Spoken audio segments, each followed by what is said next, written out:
Hi, everyone, and welcome to the Gemini June 12th through the 18th weekly Tarot Bite reading.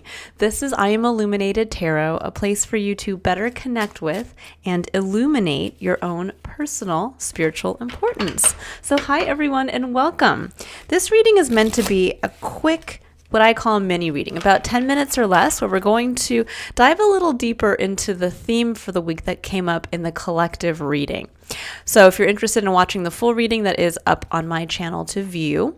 But the theme that really came through this week was love and our connection to others and the potential for either a reconnection with others, someone in our life or other people in our life that we've kind of lost connection with, or really solidifying the connections with new individuals in our life that are really going to help support the new us that we're kind of opening the door to in the month of June. So I'm actually using the Doreen Virtue, and I always forget the name of this deck. Let me actually quickly get it from over here. It's the Romance Angels deck.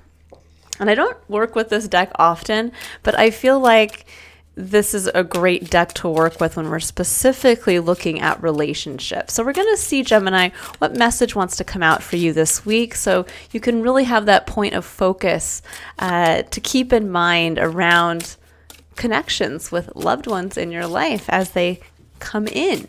Now, one of the themes that really came forward in the collective was that there may be almost like what I would consider out of the blue, opportune, by chance meetings or communications or connections with people maybe we have not connected to in the past that are really being spiritually guided for us this week. So this is something to kind of keep your eye out for. But we're going to see here what wants to come out for Gemini.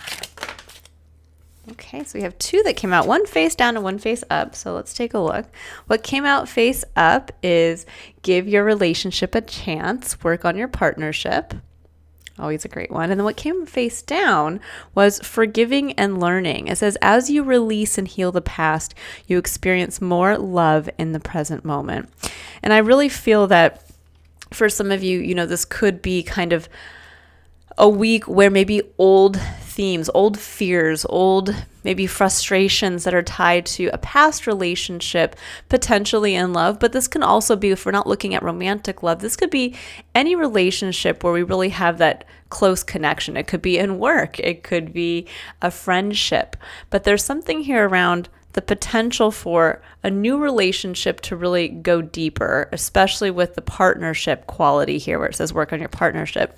And that perhaps there might be a theme of something from the past coming in where it's really about looking at what you learned from that past relationship, especially if there were points that were kind of wounding in it to you, and being able to really see how far you've grown past that, to really understand that we all go through difficult periods in our life where we have difficult and challenging partnerships, be it in work, be it in romantic partnerships, be it in, again, friendships that we might have with other people in our life. And there is something to be said around not bringing yes, we can say baggage from the previous relationship into the new, but there's also that feeling of sometimes when we almost have that expectation that it's going to happen again, or that this is the dynamic that you always find yourself in. And so you almost presuppose how the other person is going to react, or presuppose how you're going to be supported by the other person. This could be where maybe you recently moved workplaces and now you're working with a new manager or a new business partner. And maybe the last person put all the work on you. And so you were always the workhorse and you got frustrated. And now when you go into the new work environment with the new individual, the new work partner, you're wary. You're constantly kind of projecting on them. Like they may ask you to do a task and you're like, oh, here we go again. They're going to put it all on me.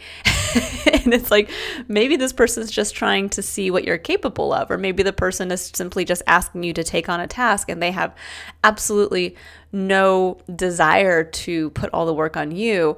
They don't understand that that was kind of a wounding point or a trigger point that came from your past relationship with someone else in the workplace. And they're just merely delegating, and they're perfectly capable of, handling the other half of the workload. So there is a little bit of this, there might be a frustration point that comes up this week where you're like, oh my gosh, it's happening again. And this is that week to really stop and say, wait, this is a new relationship, a new person. And especially if it's where you're maybe mending a relationship from the past, people do grow. When we say people don't change, I really don't like that phrase, because the whole kind of trajectory of our life experience is that we grow. And as we grow, as we experience new experiences, we can change. Our perspective can change dramatically on, from when we were 20 to when we're 50. Or from when we're 15 to when we're 35. There's big changes that we go through in our life where suddenly we may see something from in a new light or from a new perspective.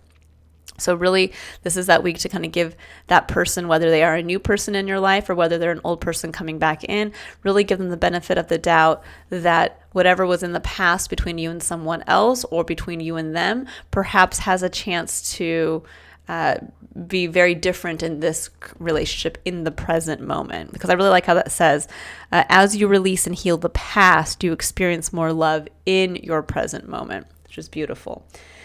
All right, so I'm going to pull a couple clarifiers. I'm going to see just a little bit more as to what might want to come through for both of these. So let's see if we can get an additional message here around give your relationship a chance. Work on your partnership. And I'm really hearing work on your communication. That's coming through strongly, Gemini. So it might just be something that literally you just need to communicate your fear, your trigger point, what's bothering you, what's bringing up a feeling of a past relationship. Okay, what does Gemini need to know? Okay, we have, Three of Swords, the wounds of the past. This is really making sure, again, that you don't bring those wounds into the current experience. And it's hard to do that, right? Easier said than done. It's not like we could just, be like Men in Black and wipe out our memory and suddenly, oh, yay, I'll forget that person hurt me, or I'll forget that person used me. It's very difficult to do that. But when we communicate to the other individual who we are in a direct relationship or partnership with, it's a lot easier for the other person to understand and to then give their perspective on that, to say, I didn't realize that you were carrying that frustration from a past work environment into this one where you were the workhorse, and you don't want the relationship to turn into that quickly. So I understand that. I'm going to tell you that that's not how I work, that I also am a hard worker, and this is perfect. We can open up the lines of communication and we can see what you want to take on and what I can take on, and we can clarify that. You're really opening up the channel of love through communication. Okay, so we have Ace of Swords, we have the Star, we have Ten of Cups and Queen of Swords. Wow, this is an incredible spread of cards here, Gemini. So the Ace of Swords is clarity. This is that. So what's interesting is that the Four of Swords came up in the collective reading. And the Four of Swords really speaks to reflecting on the Three of Swords, pain of the past, and finding the clarity of your own truth and how it's been hidden by a lot of this pain and a lot of the stories that kind of come to be based on what you've learned. And that's where the Queen of Swords comes in. She's the one who really is the storyteller of each of our lives. She is the individual who understands what she's gone through. She's understand what she's learned from that. But there's something here around with the Star and the Ten of Cups right in the middle of that. This is the happy family. This is the dream realized. This is everything and then some. And there's something here perhaps, for some of you, this might be a communication around the realization that this is important to you, that this is, that it didn't happen this way in the past, but this is what you want. And there's a fear around that I'm getting the feeling just intuitively with the Queen of Swords, that there's this feeling of perhaps the story has been that you weren't worthy of this, that this was never going to happen for you, or that you tried for this in the past and it didn't work out. And this, again, the happy family card could literally also be something where you are focused on creating this in another aspect of your life. It doesn't literally have to be you having a happy family. I mean, but for many of you, it could be. This could be really family focused for this week, or just really focused on what you want to bring in on a personal side to your experience. And there is something here around finding the truth of what that is for you, finding the truth of what the dream, what is the ultimate dream for you, Gemini? And really being able now to tell a new story about that, to share that openly with another person or even people in your life, and really being able to put the pain of the past to rest and instead move forward with your truth clearly. And the beautiful thing about the Queen of Swords is she communicates clearly.